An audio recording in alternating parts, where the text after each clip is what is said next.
How you say años, or is it buenos años? What do you say? Feliz año Feliz nuevo. años. No. Happy New Year's, y'all. Go ahead. Talk about this upcoming fight, man. This coming fight, it's like any other fight, it's a tough fight. For me, every fight is, tough. Every fighter that gets up in the ring has my respect. And I would say it. I don't feel superior to any other fighter. What I'm confident on is in my training. I go out there in the ring and I train like my best I got. So that fight day, I go out there and I bring the best out of me. And I go out there and give the fans a great fight. That's what I care more, to give the fans a great fight. Not overlooking this fight you mentioned. You also mentioned you want to be the top featherweight.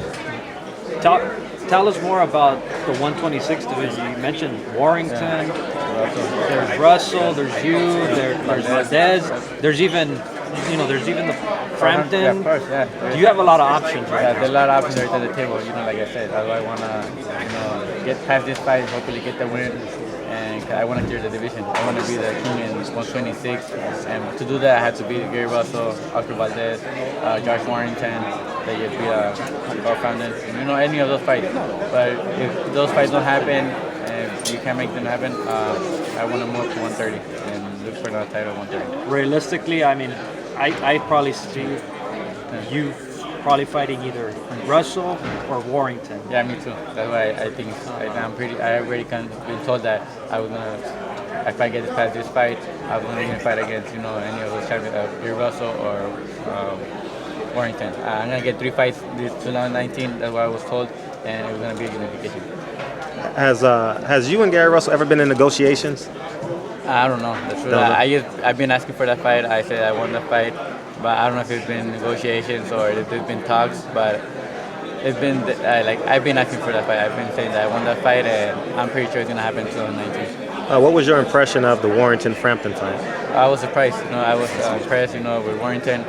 I know he's a tough fighter. I know he's gonna come and give a great fight, but I didn't think he was gonna come and win. I didn't think he was gonna get the upset, but he did. He came and surprised us all. He showed us all wrong, and that's what you have to do. Anything will happen. That's when it shows that anything will happen in boxing, and that's why you gotta be prepared all the time and be ready for whatever they bring you. So assuming you win, you want Gary. Your number one option would be Gary Russell for the WBC. Hopefully, God, we win. Like I said, Gary Russell beat me in the amateurs, so I won the rematch. Ever since I've been wanting that rematch, and now in the pros it could happen, and to show that I'm the best at 126. Now you said you want to move up to 130. Yes. Speak about. You've been in the ring with Abner Mares. Speak about him moving up to 130 and how you see Tank Davis versus Abner Mares. No, I think it's a great fight. Mares has experience. He has the heart. He is a mixing fighter that comes forward throwing left punches. And the only difference and the advantage I see right there is that Davis is the bigger guy. He's been fighting at 130, and I think he barely makes sense. He's gonna move when he recovers. He rehydrates. He's gonna go up to maybe like 150, I think even. So that's gonna be the difference. That if he lands and catches Mares with a good shot, he could hurt him and knock him out. But that's if I were to go 130, I have to watch out for that too. When we're in the ring, he's gonna be the bigger guy, so I have to be careful for him not to land those big shots. So the advice I give to Mares is be careful, be smart, and don't get caught with those big shots. Neil, you answered earlier that Russell would be kind of your career-defining win. Yeah. But I guess, his career itself has just kind of been spotted with obviously long layoffs and things like that. I mean, if you were to get that victory, do you feel that you'd get the full credit for it, being that he has those kind of issues? Knowing that how some, fans are, maybe not, maybe not, but, I'm going to do what I can, the best I can to be and that I could be the champion, and so that people can recognize that and put me as the best at 126. I consider you kind of up there, Barrera, Morales, those guys, of that era. But I feel like you don't have that reputation that those guys had during their primes. You know what I mean? When it was like a, it was like these guys have an aura of all that, and I feel like you deserve it though, because you are the ilk of that. I mean, what needs to happen for that to happen? Stop smiling so much. Yeah, I think so. Yeah, no, it's like stop smiling, start being like the bad guy, and maybe talk back, there were a trash talk between them and everything. So I think that's what needs to maybe be the difference. And but I thank the people. I thank you guys for putting me up there and for thinking highly of me. You're not that guy though. You're like one of the nicest guy I've ever met. Like ever. You spoke about Warrington. Obviously, he beat Carl Frampton. If it were not Russell and it were Warrington, do you feel like that's another fight that maybe it's a tough ass fight, but would you get the credit for that as well? I mean, he just kind of got that victory. I think I'll get credit because he beat Lee Selby. He took the championship from Lee Selby. He has beat Carl Frampton, another two-division world champion. So I think they're putting Warrington right there up there. So I think if I beat Warrington, it's gonna be a big opportunity for me, and I think they're gonna now take that into consideration. Leo, it seems that right now all the talk kind of jumped ahead with all that. You mentioned you want to stay focused. He mentioned he lost his brother, you said? Yeah, I think so.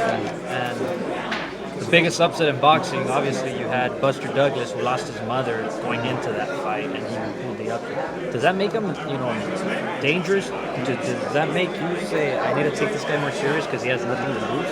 I always take him serious. I take every fighter serious, and it does. It makes him more dangerous because he lost his brother. He wants to maybe have something to encourage him, to make him feel, and something to make his brother proud of, that he's in heaven and stuff like that. He is, make more stronger and everything. But I'm just gonna go out there, and give the fans, good fight. I'm gonna prepare good, and I'm gonna try not to let that happen. What does he bring to the ring? The Mexican heart. The Mexican heart. He puts a lot of pressure. He throws a lot of punches, and I know he's gonna come to give the fans a great fight. Looks like you're already at 126 pounds. Fred and I were talking about that earlier. I mean, do you see a move up anytime soon, or are you fine making 126? No, I'm fine 126. I always, like I said, I always train hard. I'm always in the gym training hard. I'm always in shape, so that when we're gonna fight, we're ready. We're ready because I leave everything in the training. I work hard so that fight day we could be ready and give the fans a great fight. But I wanna unify. Like I said, I wanna unify. I wanna get this win, and if the fights don't happen, the unification don't happen, that's when I want to move to 130 because there won't be no more opportunities at 126. So, but the only reason I will move is if the fights can happen at 126. I was gonna say, so maybe, I mean, after this fight, if it weren't Russell or Warrington or Valdez, like you said, then could that be the next step? Yeah, if those fights can happen, if I can unify, I'm gonna talk to my team, my manager, tell them that I want to move to 130 and look for a title at 130. And speaking of Valdez, obviously there's promotional issues there, I would think. But is that fight big enough, or do you think, maybe you want that fight enough, he wants that fight enough, that it's a unification fight, that all those kind of obstacles can be overcome and we can see that fight in 2019? Yeah, I think if we push it properly, and there could be the promotional things they could go back, and I think the fight could happen. And I think now that would be a good fight. You were saying Marrera Morales, because he's a Mexican fighter, and he's the champion. So I think that's a fight that could be in that caliber that it could be considered Marrera Morales. Does your mouth kind of water at the idea that just because he's a fighter like yourself, he doesn't want to be the last one hit? Yeah, I know it does. All that. Because he's a fighter, he throws a lot of punches, he has good power. So getting that fight and beating him is gonna move me to the top. What's your take on Mikey Garcia, Errol Spence? My take on Mikey Garcia and Errol Spence is, Errol Spence is a great guy, great fighter and everything. Mikey Garcia, my friend, he's a great fighter too and everything. He's really smart, and it's gonna be a tough fight. But I'm pulling for Mikey. I think he could give the upset, and I'm pretty sure he's gonna go out there and win. How? Decision. I think it's gonna go decision. It's gonna be tough for Mikey to knock out Spence, because Spence is sparring. He spars with the Charlo brothers. They're bigger guys, so he's already used to the punch. He already could take big punch. So I think if Mikey beats him, it's gonna be a decision. What do you think he sees? Robert and Mikey has been saying that they see something. What do you think they see? That maybe they see some mistakes that Errol Spence makes.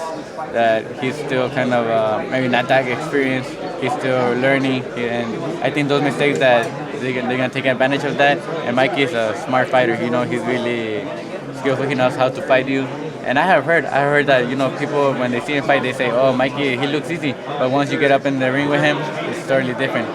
You feel his punch, and it's not the same as looking from down there than being up there in the ring with him. Have you ever been to camp with him? I know you've never probably been sparring. Have you ever been in the gym with him and worked out? Yeah, I worked out with him in the gym, and I even was sparring him one time. Oh, really? Yeah. How'd that go? He was 120 when he was fighting at 126. Oh, I remember. I was really the mustache. I was really beginning. Yeah, I sparred with him, and he hits hard. He's a tough fighter, and like I said, he is. Once you get up in the ring, it's different. Okay. How was that sparring session? It was good. We were working good and everything.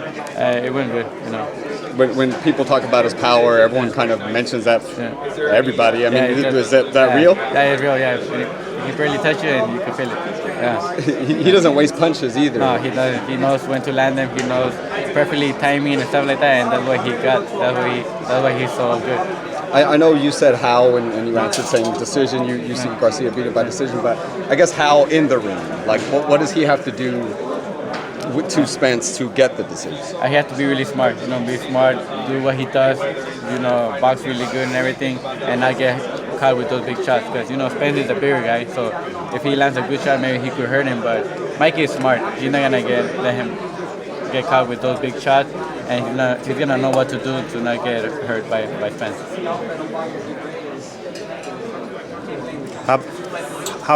What was your impression? I don't think I interviewed. What was your take on the Deontay Wilder Tyson Fury fight? I was, surprised. I thought when they asked me who I thought was gonna win, I thought Wilder. I thought Wilder was gonna knock him out, but Fury he brought his game plan. He came out there and he boxed really good. I actually thought after the fight that maybe Fury won maybe a round. So if they would have asked me, I said, but a draw, I'm not mad with a draw because they both gave it their all. Wilder knocked them out 2 times, but Fury so hard. After the second knockout, I didn't think he was gonna get up. He was dead, and then when he got up, I was surprised, and I thought that when he got up, he was gonna finish him, but no, he has heart. He showed that he has the will to survive, and that's what you need in boxing, the will to survive. Who wins in the rematch? Rematch, I don't know, it's gonna be tough fight, but because Wilder already knows he could knock him out, so he's gonna be more confident. And Fury, if he boxes really good and stuff like that, it's gonna be another great fight. Mm-hmm. But I don't know who wins. How high do you see yourself going? I think the highest I see myself going is 130, 135 even. Because I wanna, become multiple division world champion. I've been 3-time world champion. I wanna try it for 5. If not 5, but 4.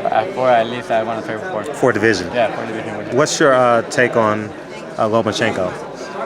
Great guy. He's a great fighter. He's really, skillful. I think it's gonna be really hard to find a fighter that beats him. In his weight class, like right there. But I know who could beat him. Who? Mikey. Mikey could beat him? I think I could beat him. I think Mikey could. They've been saying, because that fight, they've been talking about that fight. I think Mikey's too strong. I think Lomachenko's gonna give him a tough fight, but as soon as Mikey catches him, he's gonna knock him out. Really? Yeah. What's special about Mikey then? Because you sound pretty confident. You kind of lit up when you say, "I know who can beat him." Yeah. What's special about Mikey? His talent. He has special talent. I think once every fighter that gets up in the ring with him, he knows what to do. He knows how to fight him, and then he has the power. He has the power. And people say that once you move up in weight class, you don't have the same power. And Mikey does. He brings the same power, and I think he's given a gift from God that he's not taking advantage. He's taking advantage of that talent.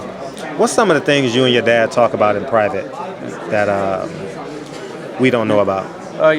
What me and him talk about is that he wants me to do 3 more fights. Continue to grow my legacy. He wants me to. He said he thinks I grew up to 135 and win a title to that weight class. Because he says he wants me to go. Because my height, he thinks I could move up to 130, 135. And we just talk about the future plans. And he has so much confidence in me that he thinks I could do that and become world champion. Where'd you get the shaking from in your wrist? Just out of curiosity. Since I was small, when they tie the glove, it was too tight sometimes. and I was trying to loosen it up because it was too tight, like that. So I was going like that, and it became a habit. It became a habit, and it's something I can't let go no more. Do you? Go ahead. Nothing big. Do you ever think someone's gonna time you? Because and I know you throw 1,000 punches around, but if maybe between 998, 999, someone might catch you. Do you ever think that in your head, like I can't shake because someone might time me?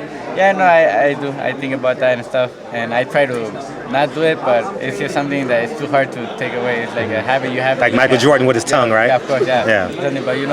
But but you just gotta be careful and try to little by little just have a plan for that. Well, good luck. Yeah, thank you. All right, appreciate you. Thanks, everybody. All right, thank you.